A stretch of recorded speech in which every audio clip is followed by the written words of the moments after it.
హల్లెలూయా hallelujah hallelujah hallelujah hallelujah హల్లెలూయా.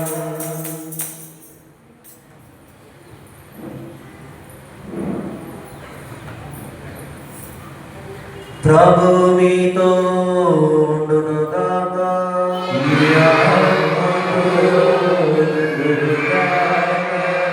పునీత యోహాను గారు రాసిన పవిత్ర సువిశేషములోని భాగము.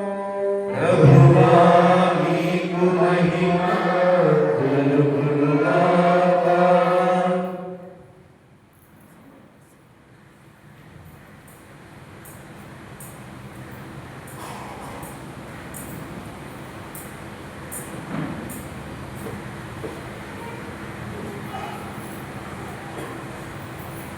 యోహాను సువార్త 3వ అధ్యాయము పరిశుద్ధ వచనములు 13 నుండి 18 వరకు. పరలోకము నుండి దిగివచ్చిన మనిషి కుమారుడు తప్ప ఎవ్వడును పరలోకమునకు ఎక్కిపోలేదు. మోసే ఎడారిలో ఎట్లు సర్పమును ఎత్తునో ఆయనను విశ్వసించు ప్రతి వాడును నిత్య జీవము పొందుటకు అట్లే మనుష్య కుమారుడు ఎత్తబడవలెను. దేవుడు లోకమును ఎంతో ప్రేమించి తన ఏకైక కుమారుని ప్రసాదించెను. ఆయనను విశ్వసించు ప్రతి వాడును నాశనము చెందక నిత్య జీవమును పొందుటకై అట్లు చేసెను. దేవుడు తన కుమారుని లోకమును రక్షించుటకు పంపినే కానీ దానిని ఖండించుటకు పంపలేదు. ఆయనను విశ్వసించువాడు ఖండింపబడడు, ఆయనను విశ్వసింపని వాడు ఖండింపబడి ఉన్నాడు. ఏలైనా దేవుని ఏకైక కుమారుని నామమున అతడు విశ్వాసముంచలేదు. ఇది ప్రభుని సువిశేషము. క్రీస్తునికి స్తుతి కలుగునుగాక.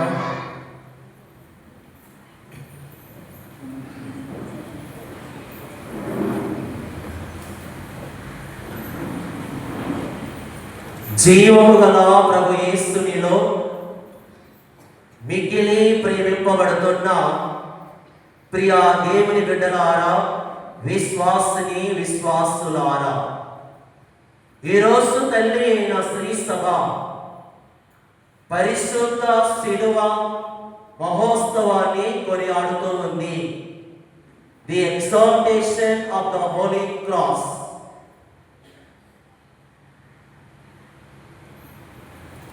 శిలువ క్రైస్తవ జీవితములో అంతర్భాగం. శిలువ క్రైస్తవ జీవితానికి ప్రధానం.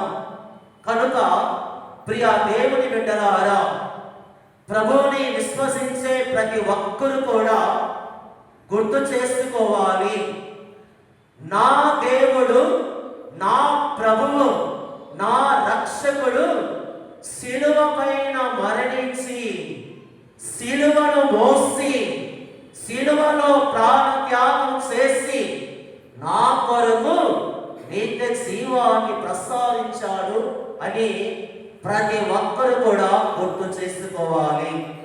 కనుక మన శిలువ మార్గము చెప్పేటప్పుడు ప్రతి తపస్కాలంలో ఒక మాట ముందుగా చెప్తాం. అది ఏమి అనగా, యేసుక్రీస్తువా మేము ఆరాధించి మీకు స్తోత్రము చేస్తున్నాం. ఏలైనా మీ తిరు స్లీవ చేత లోకమును రక్షించితిరి.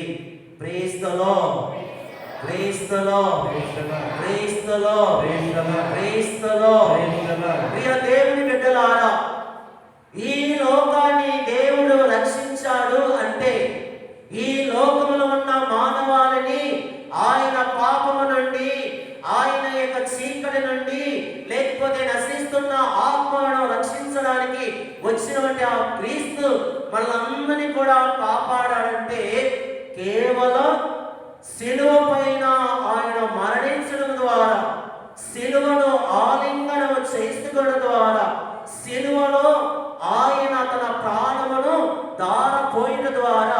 మనకు అందరికీ రక్షణ వచ్చింది.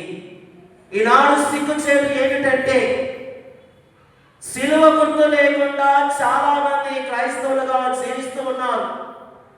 సిలువ అంటే భయపడుతూ సిగ్గుపడుతూ నామమాత్రులుగా క్రైస్తవులుగా ఉంటూ ఉన్నారు.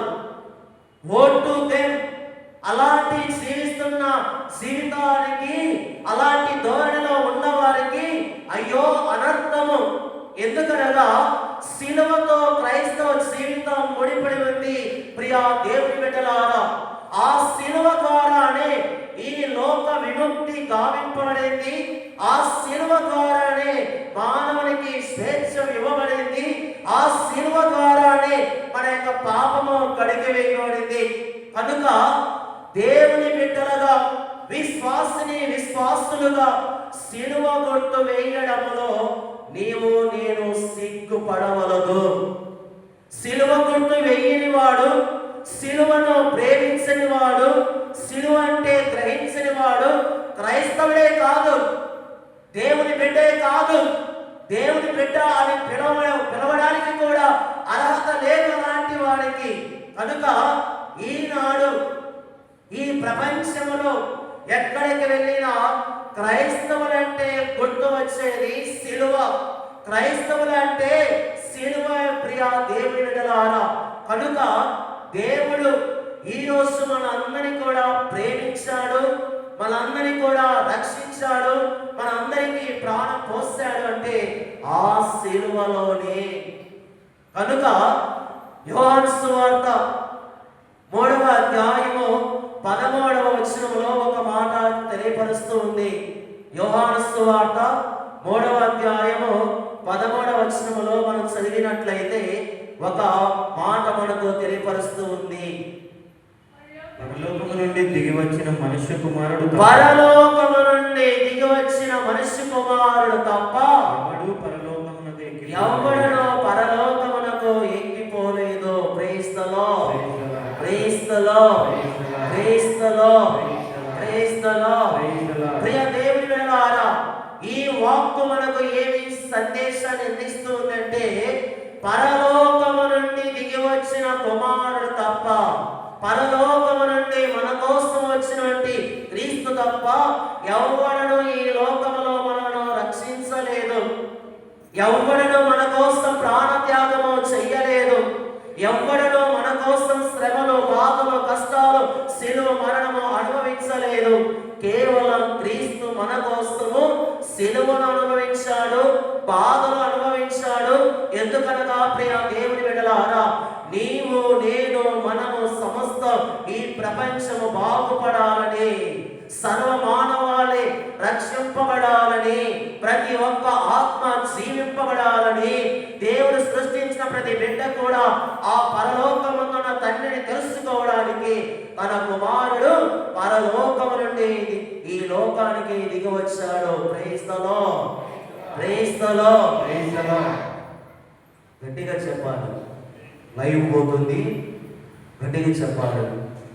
Praise the lord, praise the lord, praise the lord, praise the lord. కనుక క్రైస్తవ జీవితం అంటే సిలువతో ముడిపడి ఉన్నటువంటి జీవితం. క్రైస్తవులు అంటే నిరంతరము సిలువ మీద ఆధారపడి జీవించే వాళ్ళు. ఎందుకనగా మనము ఏ ప్రార్థనను ప్రారంభించాలన్నా, ఏ ప్రార్థనను ముగించాలన్నా, ఏ కార్యమును చేపట్టాలన్నా, ఏ పనిని పరిపూర్తి చేయాలన్నా సిలువతో ప్రారంభిస్తాం, సిలువతో ముగిస్తాం. సిలువ గుర్తు లేకుండా మన క్రైస్తవ జీవితానికి మనుగడ లేదు. ప్రియా దేవుని బిడ్డలారా, కనుక నీవు నేను ప్రతి ఒక్కరు కూడా కొన్ని విషయాలు, సిలువ మొదటిలో ఎలా ఉంది, సిలువ యేసు ధరించిన తర్వాత, సిలువను మోసిన తర్వాత, లేకపోతే యేసు సిలువను ఎత్తుకున్న తర్వాత ఏమి అయినదని కొన్ని విషయాలు మనం గమనిస్తాం. క్రీస్తు సిలువ పైన మరణించక ముందు, సిలువ అన్నది అలనాడు రోమియులు వారు ఎవరైతే నేరాస్తులుగా ఉన్నారో, లేకపోతే ఆ యొక్క సంఘానికి లేదా ప్రజలకు వ్యతిరేకంగా తప్పిదాలు చేస్తూ ఉన్నారో, పొరపాటులు చేస్తూ ఉన్నారో, లేకపోతే దొంగతనాలు, లేకపోతే అసభ్యకరమైన జీవితాన్ని జీవిస్తున్నారో అలాంటి వాళ్ళకు వేసే శిక్ష శిలువ మరణం. ఈ శిలువ ఒక దోషునికి వేసేది, ఒక పాపాత్ములకు వేసేది, పాపము చేసిన వాడిని శిలువ మీద చంపేది. కానీ ఏ శిలువ అయితే ఒక సిగ్గుచేటుగా ఉన్నదో, ఒక సిగ్గుకు గుర్తుగా ఉన్నదో, మరణానికి గుర్తుగా ఉన్నదో, అదేవిధంగా అపజయానికి గుర్తుగా ఉన్నదో, క్రీస్తు శిలువ మోసిన తర్వాత అదే శిలువ, క్రీస్తు ఆ శిలువలో మరణించడం ద్వారా ప్రియ దేవుని బిడ్డలారా సిగ్గుకు బదులుగా ప్రేమకు చిహ్నమయ్యింది. Shame turn into love. సిగ్గు అది యేసు తర్వాత ఒక శాశ్వతమైనటువంటి ప్రేమగా మారింది శిలువ. శిలువ మరణానికి గుర్తుగా ఉన్న ఆ యొక్క శిలువ యేసు ఆయన దానిపైన మరణించడం ద్వారా మానవాళికి రక్షణగా మారింది. The cross was a sign of death. కానీ యేసు మరణించిన తర్వాత it became a sign of salvation for the humanity. మానవాళికి రక్షణ చిహ్నమైంది. శిలువ అది అపజయానికి చిహ్నంగా ఉంది.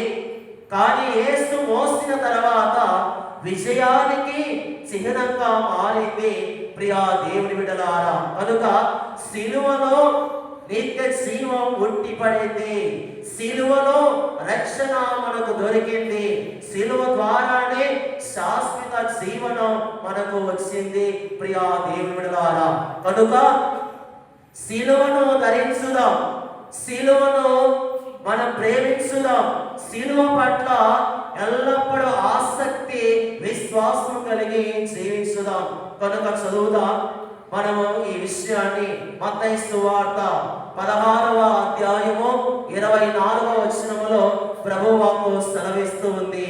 Praise the lord, praise the lord, praise the lord, praise the lord, hallelujah, hallelujah, hallelujah, hallelujah, hallelujah, hallelujah. Mattayi సువార్త 16వ అధ్యాయము 24వ వచనం. నన్ను అనుసరింపగోరువాడు, నన్ను అనుసరింపగోరువాడు వాడు తనను తాను పరిత్యజించుకొని, వాడు తనను తాను పరిత్యజించుకొని తన సిలువను ఎత్తుకొని, తన సిలువను ఎత్తుకొని నన్ను అనుసరింపవలెను, నన్ను అనుసరింపవలెను. Praise the lord, praise the lord, praise the lord. ప్రియ దేవుని బిడ్డలారా, ఏ సిలువ అయితే అవమానానికి చిహ్నంగా ఉండిందో, అదే సిలువ ద్వారా యేసు మోయడం ద్వారా, యేసు మరణించడం ద్వారా మన అందరికీ ఒక ఆశను కలిగించింది.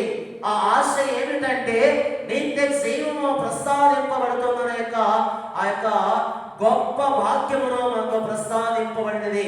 కనుక నన్ను అనుసరింపగోరువాడు నా బిడ్డగా, నా క్రైస్తవుడిగా, లేకపోతే నా ప్రియమైన వాడిగా, నా యొక్క ఆ రాజ్యానికి చెందిన వాడిగా ఉండాలంటే నిన్ను నీవు త్యజించుకోవాలి.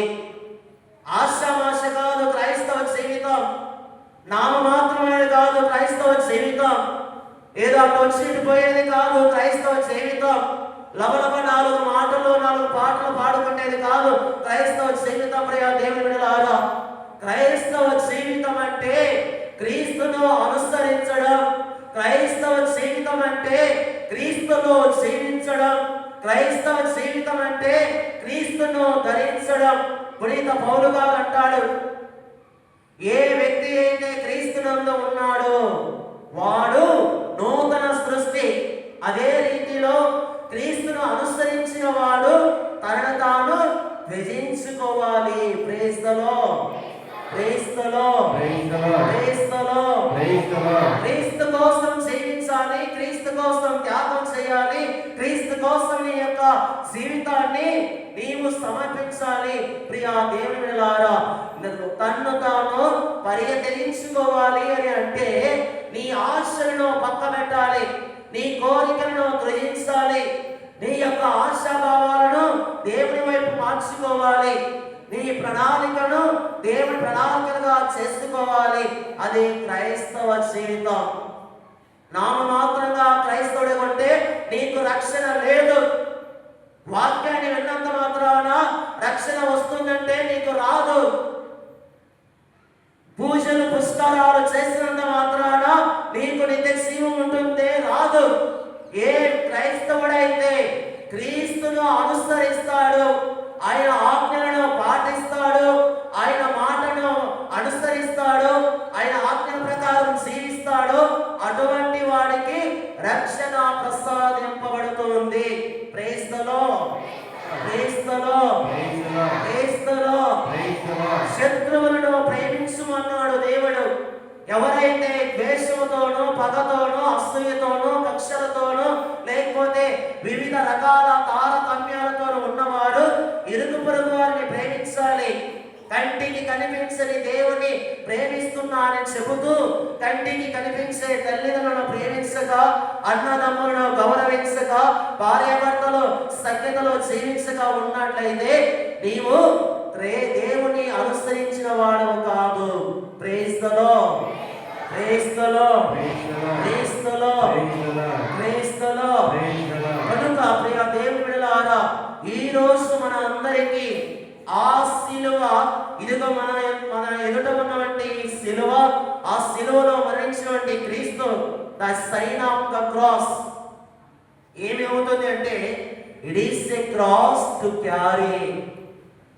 యేసు మోసాడు సిలువ, లోక పాపాన్ని తన భుజాన పైన వేసుకొని ఆ కలవరి కొండ పైన భారమైనటువంటి సిలువను మోసాడు. ప్రియా దేవుని బిడ్డలారా, లోక కళ్యాణం కోసం, లోక పాపాన్ని తుడిచివేయడం కోసం. కనుక వాక్యం చదువుకుందాం. యోహాను సువార్త 3వ అధ్యాయము 16వ వచనంలో ప్రభువు ఈ విధంగా సెలవిస్తూ ఉన్నాడు. యోహాను సువార్త 3వ అధ్యాయము 16వ వచనం. దేవుడు లోకమును ఎంతో ప్రేమించి, దేవుడు లోకమును ఎంతో ప్రేమించి తన ఏకైక కుమారుని ప్రసాదించెను. ఆయనను విశ్వసించు ప్రతి వాడును నాశనము చెందక నిత్య జీవము పొందుటకై అట్లు చేసెను. Praise the lord, praise the lord, praise the lord. దేవుడు లోకమును ప్రేమించాడంటే నిన్ను నన్ను ప్రియ దేవుని బిడ్డలారా, ఈ చెట్లు చేమలు పర్వతాలు సముద్రాలు నదులు వాగులు మాత్రమే కాదు, ఈ లోకములో సంచరిస్తున్నా జీవిస్తున్నా మనుగడ సాధిస్తున్నా జీవం కలిగి ఉంటున్నా ప్రతి ప్రాణిని జీవించాడు. ఈ ప్రాణుల కంటే ఎక్కువగా ఆయన మానవులను ప్రేమించాడు, మానవులను ఆయన ఇష్టపడ్డాడు, మానవుల పట్ల ఆయన ఆసక్తి కలిగాడు. కనుక ఏం చేస్తూ ఉన్నాడు? ఈ లోకాన్ని రక్షించడానికి కోసమై, ఈ లోకమును కాపాడడం కోసమై తన కుమారుని దేవుడు ఈ లోకానికి పంపుతూ ఉన్నాడు. Praise the lord, praise the lord. రెండో కుమారుడు కాదు, అద్వితీయ కుమారుడు కాదు, ఒకే ఒక కుమారుడు, ఏకైక కుమారుడు, దేవుడు ప్రసాదించినటువంటి ఏకైక కుమారుడు. ఆయన తప్ప మరి యొక్క కుమారుడు లేడు. ఆయనే క్రీస్తు భగవానుడు. ప్రియా దేవుని బిడ్డలారా, కనుక ఈరోజు ఈ సిలువను ఎంత ప్రేమిస్తూ ఉన్నాం? యేసయ్య నిన్ను ప్రేమించడానికి వచ్చాడు, దేవుడు నిన్ను రక్షించడానికి తన కుమారుని పంపాడు. మరి నీవు ఆ సిలువను ఎంతగా ప్రేమిస్తూ ఉన్నావు? ప్రేమించినట్లయితే జపమాలను జపించడానికి, సిలువను వేసుకోవడానికి, సిలువ గుర్తును నువ్వు నీ ప్రయాణంలోను నీ నడవడికలోను నీ పనులలోను వేసుకోవడానికి నీవు సిగ్గుపడవు. కనుక ఈరోజు సిగ్గుపడే క్రైస్తవులు అక్కరలేదు. సిలువ అంటే భయపడే క్రైస్తవులు ఉండకూడదు. సిలువ అంటే అది ఒక శాపమని తలంచేవారు మారు మనస్సు పొందాలి. ప్రియా దేవుని బిడ్డలారా, కొన్ని ఇళ్ళకి వెళితే సిలువ ఉండదు, దేవుని పటం ఉండదు. ఏముంటాయంటే మనుషుల యొక్క పటాలు ఉన్నాయి, మనుషుల యొక్క ఫోటోలు ఉన్నాయి, దేవుని ఫోటోలు లేవు. Praise the lord, praise the lord, praise the lord, praise the lord, praise the lord, praise the lord, praise the lord. కనుక సిలువను మోయాలి. నీ అనుదిన జీవితంలో నీకొచ్చే సమస్యలు, బాధలు, కష్టాలు, వేదనలు, దుఃఖము, కన్నీరు ఇవన్నీ కూడా నీకు సిలువలే. కనుక ఈ సిలువల ద్వారా నీవు నేను మనం అందరం కూడా సిలువనాథుని అనుసరించాలి. ఏలైనా నీ తిరు సిలువ చేత లోకమును రక్షించాడు. యేసు అద్భుతాలతో రక్షించాలా, యేసు మహిమలు చేసి రక్షించాలా, యేసు లేకపోతే గొప్ప గొప్పమైనటువంటి పనులు చేసి రక్షించాలా. యేసు సిలువ ద్వారా మానవాళిని రక్షించాడు. సిలువ ద్వారా ఈ లోకానికి రక్షణని ప్రసాదించాడు. కనుక we all saved by the cross. సిలువే మనకు రక్షణ, సిలువే మనకు శాశ్వత జీవితం, సిలువే మనకు పరలోక మార్గం. ప్రియ దేవుని బిడ్డలారా, కనుక కొన్ని విషయాలు మనం తెలుసుకుందాం. యేసు సిలువ దేనికి చిహ్నం, ఏమి బోధిస్తుంది, ఏమి తెలియపరుస్తుంది అని కొన్ని విషయాలు మనము ధ్యానించుకుందాం. మొట్టమొదటిగా యేసు సిలువ దేవుని అపారమైనటువంటి ప్రేమకు చిహ్నం. యోహాను సువార్త 3వ అధ్యాయము 16వ వచనం. దేవుడు తన కుమారుని లోకమును రక్షించుటకే పంపినే కానీ ఖండించుటకు పంపలేదు. ఈ లోకాన్ని ఆయన రక్షించడానికి పంపాడు. కనుక ప్రియ దేవుని బిడ్డలారా, ఆయనకు మన పట్ల ప్రేమ లేకపోతే, మిక్కుట లేకపోతే, అది ఇష్టము లేకపోతే దేవుడు అద్భుతాల ద్వారా ఈ లోకాన్ని కాపాడ ఉండవచ్చు. కానీ మనిషి మనిషిగా ఉండాలని, మనిషి మనసు రూపంలో ఇతరులను గెలవాలని, మానవ హృదయాలను తన కుమారుని హృదయం ద్వారా ఆయన గెలుచుకోవాలని తన కుమారుని లోకానికి పంపించాడు. కనుక సిలువ దేవుని యొక్క అపారమైనటువంటి ప్రేమకు చిహ్నం. The cross of Jesus is a symbol of the unconditional love of the father. దేవుని యొక్క అపారమైనటువంటి చిహ్నం. రెండవదిగా యేసు సిలువ వినయానికి, వినమ్రతకు, విధేయతకు చిహ్నం. పునీత పౌలు రోమీయులకు రాసిన లేఖ 2వ అధ్యాయము 8వ వచనములో ఈనాటి 2వ పఠనము ద్వారా దేవుడు సెలవిస్తూ ఉన్నాడు. పునీత పౌలు ఫిలిప్పీలకు రాసిన లేఖ 2వ అధ్యాయము 8వ వచనం. కానీ విభేదములు కలిగించుచు సత్యమును అంగీకరింపక. 2వ అధ్యాయము 8వ వచనం. ఆయన అన్ని విధముల మానవ మాతృడై ఉండి అంతకంటే వినయము గలవాడై మరణము వరకును, శిలువపై మరణము వరకును విధేయుడాయను. Praise the lord, praise the lord, praise the lord. సిలువ యేసు యొక్క వినయానికి చిహ్నం. సిలువ యేసు యొక్క వినమ్రతకు గుర్తు. సిలువ యేసు వినయానికి, విధేయతకు అది ఒక సార్థకం. ప్రియ దేవుని బిడ్డలారా, కనుక క్రైస్తవులుగా మనం నేర్చుకోవాలి. దేవుని బిడ్డలుగా మనం ఎలా జీవించాలంటే ఈ లోకములో సాధుత్వముతోను, సామరస్యముతోను, వినయము విధేయతతోను, సాత్వికతోను, మంచితనముతోను క్రైస్తవులు జీవించాలి. కనుక ప్రియ దేవుని బిడ్డలారా, the Christianity lies in the forgiveness of one another. ఏ విధంగానైతే క్రైస్తవ జీవితం క్షమించడంలోను, మన్నించడంలోను నిలయముగా ఉన్నదో మనము కూడా దేవుని బిడ్డలుగా జీవించడంలో విధేయత కలిగి జీవించాలి. మరి మూడవదిగా యేసు సిలువ విజయానికి, గెలుపుకు చిహ్నం. Praise the lord, praise the lord. Yesu సిలువ విజయానికి, గెలుపుకు చిహ్నం. ఈ విషయాన్ని మనం చూద్దాం. పునీత పౌలు కొలొస్సీయులకు రాసిన లేఖ 2వ అధ్యాయము 15వ వచనం. పునీత పౌలు కొలెస్సీలకు రాసిన లేఖ 2వ అధ్యాయము 15వ వచనం. ఆ శిలువ పైన క్రీస్తు ఆ శిలువ పైన క్రీస్తు ప్రధానులను ఆ, అధిపతులను నిరాయుధులను చేసెను. నిరాయుధులను చేసెను. వారిని బందీలుగా చేసి తన విజయ యాత్రలో నడిపించి అందరకు ఆయన బహిరంగముగా ప్రదర్శించెను. క్రీస్తులో ప్రియ దేవుడిలారా, యేసు శిలువ బహిరంగంగా మోస్తాడు. దాటుగా మొయ్యల, దాక్కుని మొయ్యల. ప్రియ దేవుని బిడ్డలారా, యేసు శిలువ పైన బహిరంగంగా మరణించాడు. ఎక్కడో గృహలోనో లేదా కొండ శరీరంలోనో అయినా మరణించాల.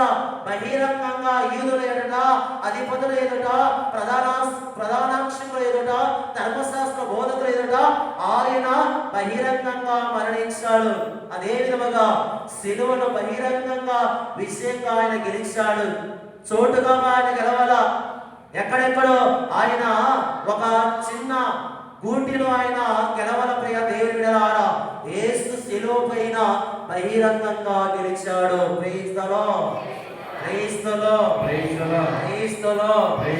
కనుక యేసు శిలువ విజయానికి గెలుపుకు చిహ్నం. మరి అదే విధముగా 4వ అంశంగా యేసు శిలువ జీవన మార్గానికి ఒక ద్వారం. ఈ విషయాన్ని మనం చదువుకుందాం. ఎలా అంటే మత్తయి సువార్త 16వ అధ్యాయము 24వ వచనములో ప్రభు చెబుతూ ఉన్నాడు, నన్ను అనుసరింపగోరువాడు తన్ను తాను పరిత్యజించుకొని తన శిలువను ఎత్తుకొని అనుసరింపవలెను. క్రీస్తులో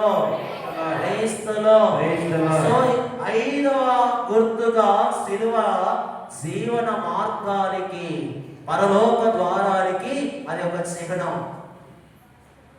ఈరోజు నువ్వు శిలువ మోస్తేనే నీకు రక్షణ. ఈరోజు నువ్వు శిలువ పట్ల భయభక్తులు కలిగి ఉంటేనే నీకు రక్షణ. శిలువను ప్రేమిస్తేనే పరలోకము, నిత్య జీవము ఇవ్వబడుతుంది.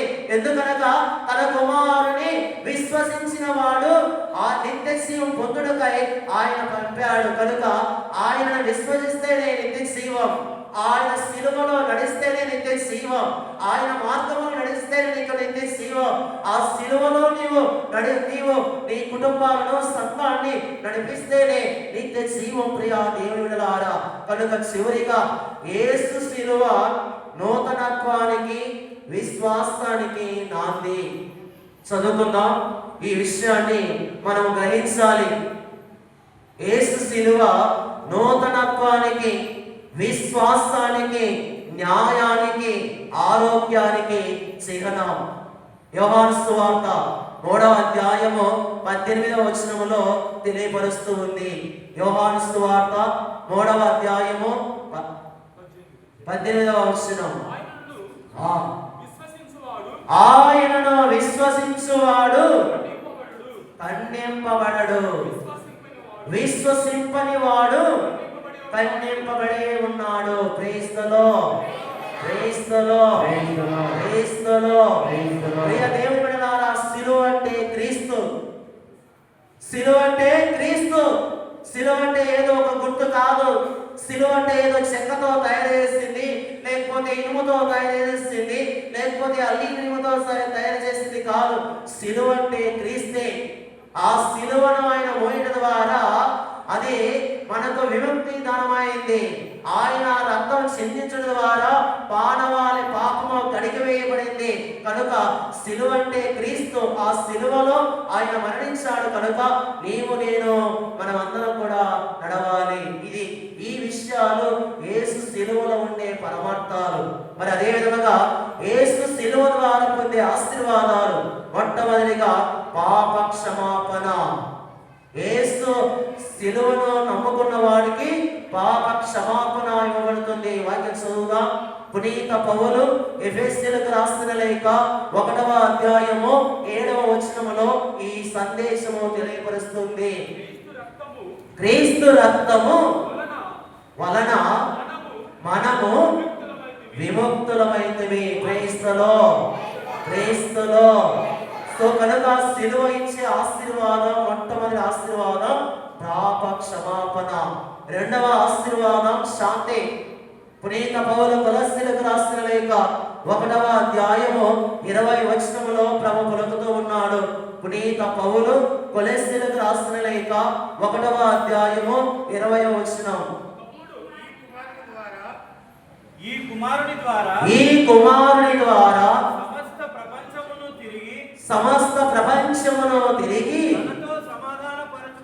తనలో సమాధానపరచుకొనెను. దేవుడు నిశ్చయించెను. Praise the lord, praise the lord. సిలువ ఆశీర్వాదం ద్వారా రెండవ బహుమతి లేకపోతే రెండవ ఆశీర్వాదం ఏమిటంటే శాంతి. ఆ సిలువ ద్వారానే సమస్తాన్ని ఆయన ఆలింగనం చేసుకున్నాడు. అందువలననే ప్రియ దేవుని బిడ్డలారా ఈ యొక్క సమాధానము, శాంతి అనేది ఇవ్వబడుతుంది. మూడవ ఆశీర్వాదము స్వస్థత. పునీత పేతురు గారు రాసిన మొదటి లేఖ 2వ అధ్యాయము 24వ వచనం. పునీత పేతురు గారు రాసిన మొదటి లేఖ 2వ అధ్యాయము 24వ వచనములో మనము పాపమునకు మరణించి నీతి కొరకు జీవించినట్లుగా ఆయన మన పాపములను తనపై ఉంచుకొని సిలువను మోసెను. ఆయన పొందిన గాయములచే మీరు స్వస్థతను పొందిరి. Praise the lord, praise the lord, praise the lord. వీనున్నవాడు వినుగాక. Praise the lord, praise the lord. Yesu సిలువ ద్వారా మన అందరికీ స్వస్థత ఇవ్వబడింది. మనం చదువుకుంటా యెషయా గ్రంథములో 53వ అధ్యాయములో ఒక గొప్ప వాక్కు సెలవిస్తూ ఉంది. ఏమిటంటే ఆయన పొందిన దెబ్బల ద్వారా మనకు స్వస్థత కలిగేను. అదే విధముగా పునీత పేతురు గారు కూడా తెలియజేస్తున్నాడు. ఆయన శ్రమల ద్వారా, ఆయన మరణము ద్వారా, ఆయన బాధల ద్వారా మన అందరికీ స్వస్థత లభించింది. ఇది మూడవ ఆశీర్వాదం. నాలుగవ ఆశీర్వాదం శాశ్వతమైనటువంటి జీవితం, ది ఇటర్నల్ లైఫ్. యోహాను సువార్త 17వ అధ్యాయము 3వ వచనం. యోహాను సువార్త 17వ అధ్యాయము 3వ వచనం.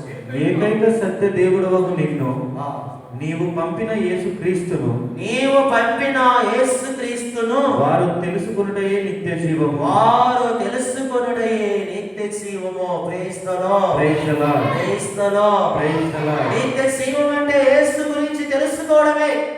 నిత్య జీవం అంటే యేసును అనుభవించడమే. నిత్య జీవం అంటే యేసులో ఉండడమే. ప్రియ దేవుని బిడ్డలారా, కనుక ఈ రోజు మనమందరం కూడా ఒకసారి పదే సిలువ అని చెప్పుకుంటున్నాం. కనుక ఎంతమంది మీ ఇంటిలో సిలువ గుర్తు వేస్తున్నారు? ఎంతమంది మీ ఇంటిలో సిలువను మీరు గ్రహిస్తూ ఉన్నారు? ఎంతమంది మీ ప్రయాణాలలో సిలువ గుర్తు వేసుకొని ప్రయాణిస్తూ ఉన్నారు? ఎంతమంది మీ పనులను సిలువ గుర్తు ద్వారా మీరు చేపడుతూ ఉన్నారు? ప్రియా దేవుని బిడ్డలారా, కనుక ఇవి కొన్ని సిలువ ద్వారా ఉండే ఆశీర్వాదాలు మరెన్నో ఉన్నాయి. కొన్ని మనం గ్రహించాం. మరి సిలువను అనుసరించిన వాడు ఎలా ఉంటాడు? సిలువను అనుసరించేవాడు ఏమి పొందుకుంటాడు అని కొన్ని విషయాలు మనం గ్రహించుదాం. ఎందుకంటే అప్పుడప్పుడు లేక అక్కడక్కడ ఇంటి సందర్శన పోయినప్పుడు సిలువ లేకుండా ఉన్నారు. సిలువ గుర్తు కొన్ని సంఘాలలో లేదు. సిలువ అంటే కొంతమందికి అసలే అది రాదు. దేవుడు అంటే లేడు, ఆ క్రీస్తు అంటే లేడు, పవిత్రాత్మ అంటే లేదు. ఏదో గుర్తు, ఏదో ఒక విధమైనటువంటి చిహ్నం కలిగి ఉన్నారు. కనుక ప్రియ దేవుని బిడ్డలారా, సిలువను అనుసరించేవాడు ఏమి పొందుకుంటాడో కొన్ని విషయాలు మీకు తెలియపరుస్తాను. సిలువ ద్వారా మనము ఏమి గ్రహించబోతున్నామంటే దీనతతో జీవించడం వలన ప్రియ దేవుని బిడ్డలారా మన అందరికీ పరలోక రాజ్యము ఇవ్వబడుతుంది. ఈ దీనత సిలువను అంటిపెట్టుకోవడం ద్వారా వస్తూ ఉంది. రెండవదిగా సమస్తమును త్యజించడం ద్వారా నిత్య జీవానికి, స్వర్గానికి పిలుపు మనందరికి ఇవ్వబడుతుంది. ఈ విషయాన్ని మనము గ్రహించాలి. సిలువను అనుసరించడం ద్వారా హృదయ స్తుతి చెందడం వలన మనకు ఏమొస్తుందంటే దైవ దర్శనం కలుగుతూ ఉంది. సిలువను అనుసరించడం ద్వారా దయగలిగి బ్రతుకుతాం. ఈ దయగలిగి బ్రతుకడం వలన దేవుని కృప మనం పొందుతాం. సిలువను అనుసరించడం ద్వారా వినమ్రతలో జీవిస్తాం. ఈ వినమ్రతలో జీవించడం ద్వారా దేవునికి విధేయులై ఉంటాం. ప్రియ దేవుని బిడ్డలారా, సిలువను అనుసరించడం ద్వారా శాంతి స్థాపన కోసం జీవించుదాం. ఈ శాంతి స్థాపన ద్వారా దేవుని బిడ్డలుగా మనము పరిగణింపబడతాం. ఈ విధముగా మనము చాలా విషయాలు చెప్పుకోవచ్చు. చివరిగా సిలువ ద్వారా, ఈ సిలువ మహోత్సవం ద్వారా మన జీవితాలకు మనము అన్వయించుకునే కొన్ని applications, life applications, what are the life applications అని కూడా మనం గ్రహించుదాం. మొట్టమొదటిగా సిలువను మోయాలి, సిలువను ధరించడం కాదు. ఈరోజు చాలా మంది సిలువను ధరిస్తున్నారు కానీ మోయడం లేదు. అంటే సిలువను మోస్తున్నామంటే విశ్వసించడం, సిలువను మోయడం అంటే భరించడం, సిలువను మోయడం అంటే దానిలో ఉన్నటువంటి నిగూఢ పరమార్థాన్ని గ్రహించడం. ప్రియ దేవుని బిడ్డలారా, పైన చొక్కాల పైన, లేకపోతే అంగీల పైన, లేకపోతే నీ ఎదల పైన సిలువను ధరించడం కాదు క్రైస్తవులుగా. ఈరోజు సిలువను మోయాలి మనం. ఆ సిలువను మనము ధరించాలి మన నిజ జీవితంలో, బాహ్యాటంగా కాదు. రెండవదిగా సిలువ వెలుగుగాను, ఆరోగ్యముగాను, దృఢ ధైర్యముగాను ఉంది కనుక సిలువను ప్రతి ఒక్కరు కూడా ఈరోజు మీరు మీ చేతిలో ఉండాలి. ఈ సిలువ ద్వారానే లోకమును రక్షించాడు దేవుడు. యేసుక్రీస్తువా మేము ఆరాధించి మీకు స్తోత్రం చేయించున్నాము. ఏలైనా మీ తిరు సిలువ చేత ఈ లోకాన్ని రక్షించాడు. ఈ సిలువలో వేలాడిన యేసయ్య, ఈ సిలువలో భారముతో నిండిన యేసయ్య, ఈ సిలువ మీద తన రక్తాన్ని చిందిన యేసయ్య ఈ లోకాన్ని రక్షించాడు. ప్రియ దేవుని బిడ్డలారా, కనుక సిలువను ద్వారా మన అందరము దృఢ సంకల్పముతో ముందుకు కొనసాగాలి. మూడవదిగా సిలువ అంటే సాతాను మీద విజయం. ఈ లోక శక్తుల పైన వంటి విజయం, ఈ లోక పాపం పైన విజయం, ఈ లోకములో ఉన్నటువంటి సాతాను శక్తులు లేదా మూఢనమ్మకాలు లేదా అనివార్య కార్యాలన్నిటిపైన దేవుడు చేసినటువంటి విజయం. కనుక క్రైస్తవులు సిలువను పట్టుకొని లోక శక్తులను జయించాలి. సిలువను పట్టుకొని సాతాను శక్తులను త్రుంచివేయాలి. సిలువను పట్టుకొని దృఢ నమ్మకముతో ఈ అవిశ్వాసులను ఎదిరించగలిగే శక్తిని కలిగి ఉండాలి. సిలువను ధరించి అందరూ కూడా క్రీస్తు యొక్క సత్యం, జీవం మార్గములో నడవాలి. ప్రియా దేవుని బిడ్డలారా, కనుక ఈ రోజు ఈ యొక్క పరిశుద్ధ సిలువ మహోత్సవం ద్వారా గ్రహించవలసినటువంటి అంశం ఏమిటంటే సిలువే రక్షణ, సిలువే జీవితం, సిలువే శాశ్వత పరలోక మార్గం. కనుక ఎవడైతే సిలువను ప్రేమిస్తాడో, సిలువను ధరిస్తాడో, సిలువను ఆలింగనం చేసుకుంటాడో, ఆ సిలువను నిరంతరం ఒక సాధనముగా, ఒక ప్రక్రియగా, విశ్వాస క్రియగా చేసుకుంటాడో దీవింపబడతాడు. Praise the lord, praise the lord, praise the lord. కనుక ఈ దివ్య బలి పూజలో మనం అందరము తెలిసో తెలియక చేసిన తప్పిదాలన్నీ కూడా దేవుడు మన్నించమని ఏకకంఠముతో, ఏక స్వరముతో దేవునికి ప్రతిజ్ఞ చేద్దాం. దేవా, నీవు మా కోసం సిలువ పైన మరణించావయ్యా. ఆ సిలువను మేము మోస్తాం, ఆ సిలువను మేము ధరిస్తాం, ఆ సిలువను మేము ప్రేమిస్తాం. ఆ సిలువే మాకు జీవన ప్రయాణమని ఈరోజు మనందరము దేవుని సన్నిధానంలో పాటిద్దాం. పితా, పుత్ర, పవిత్ర ఆత్మ నామమున.